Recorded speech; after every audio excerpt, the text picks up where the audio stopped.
اعوذ باللہ من الشیطان الرجیم بسم اللہ الرحمن الرحیم الحمد للہ رب العالمین والصلاة والسلام علی سید الانبیاء والمرسلین وعلی اہل بیتہ الاطیبین الانجبین لا سیما الامام المبین بقیت اللہ فی الارضین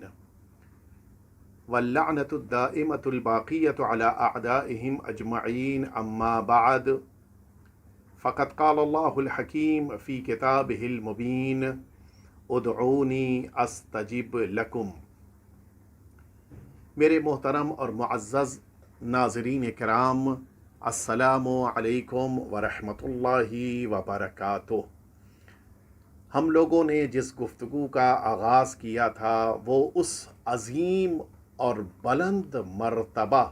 دعا سے متعلق ہے جو دعائے ابو حمزہ صومالی کے نام سے مشہور ہے۔ یہ وہ دعا ہے کہ جس دعا کو پڑھنے کی بڑی تاکید وارد ہوئی ہے، اور جیسا میں نے آپ کی خدمت میں گزشتہ گفتگو میں یہ بات عرض کی تھی کہ اس دعا کے تقریباً 20 فائدے بیان کیے گئے ہیں۔ دعا ہمارے اور آپ کے آقا اور مولا امام سید سجاد علیہ الصلاۃ والسلام نے تعلیم فرمائی ہے، بے پناہ عظیم ہے، اور اس کے ساتھ ساتھ اس کی برکتیں بھی بہت ہی زیادہ ہیں۔ میں نے کل عرض کیا تھا کہ اس دعا کے پڑھنے کی بنا پہ بندے کو متعدد جو فائدے حاصل ہوتے ہیں، ان فائدوں میں ایک فائدہ جو آج میں عرض کرنا چاہتا ہوں وہ فائدہ یہ ہے کہ اس دعا کو پڑھنے کی بنا پر علماء نے لکھا ہے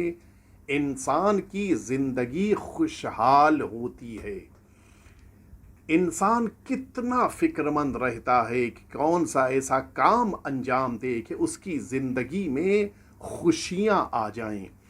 ان خوشیوں کو اپنی زندگی میں لانا ہو تو انسان اس دعا کی تلاوت کرے، اس دعا کو اپنی زبان پر جاری کرے، اس دعا کی برکتوں کو اپنے گھر میں لے کر آئے، اس کی زندگی یقین جانیے بے پناہ قیمتی بھی ہو جائے گی، خوشحال بھی ہو جائے گی، اور وہ جو مختلف طرح کی پریشانیاں، مختلف طرح کے وہ کام کہ جن کی بنا پر انسان خوشیوں سے دور ہو جاتا ہے، ان چیزوں کو اپنی زندگی میں لے کر آ سکتا ہے۔ آئیے چلیے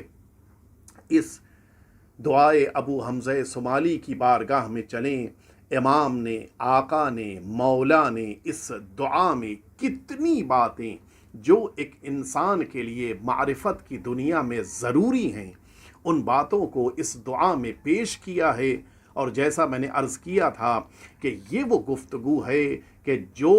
اہل بیت اطہار جو کائنات کے سب سے افضل مخلوق ہیں، انہوں نے اس ذات کی بارگاہ میں پیش کیا ہے جو سب سے عظیم ذات ہے۔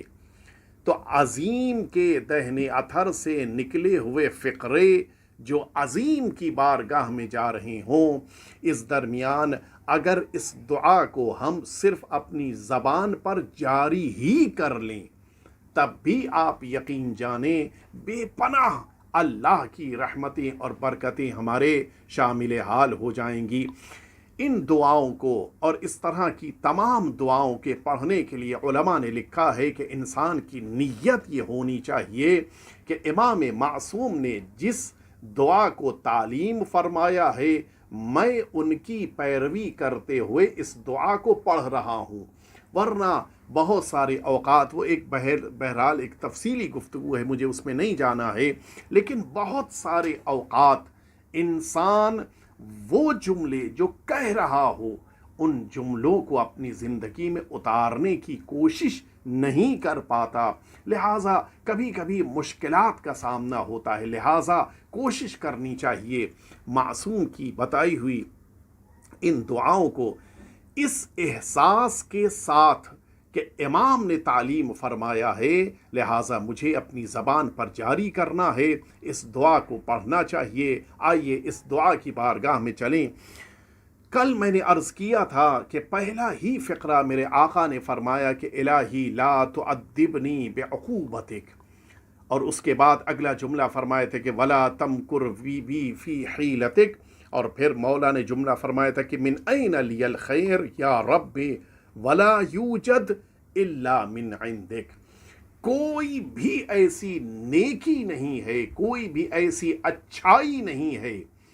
جو دنیا میں پائی جاتی ہو سوائے یہ کہ وہ تیری بارگاہ سے، تیری طرف سے آئی ہو۔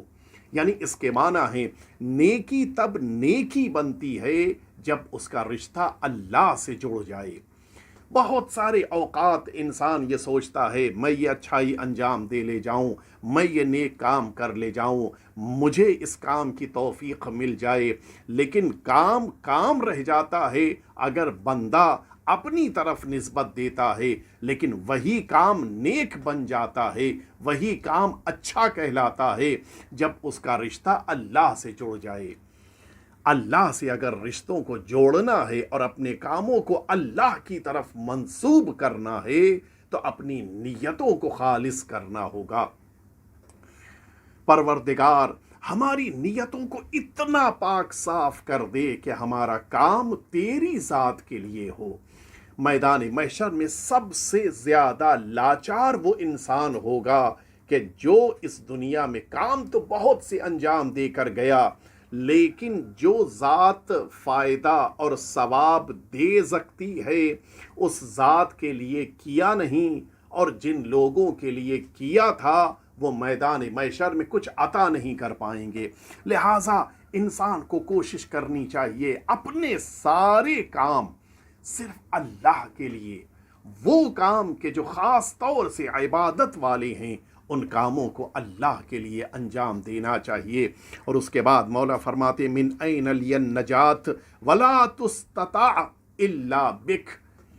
نجات کہاں اور کیسے مل سکتی ہے؟ ممکن ہی نہیں ہے نجات ملنا سوا یہ کہ تیری طرف سے مل جائے۔ آپ ذرا تصور کریں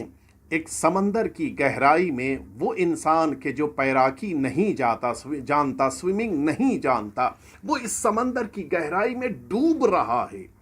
نہ اس کو بچانے کے لیے کوئی کشتی آ رہی ہے، نہ اس کو بچانے کے لیے کوئی انسان سامنے آ رہا ہے، نہ اس کے پاس کوئی ایسا اور ذریعہ یا طریقہ ہے کہ وہ خود کو بچا سکے۔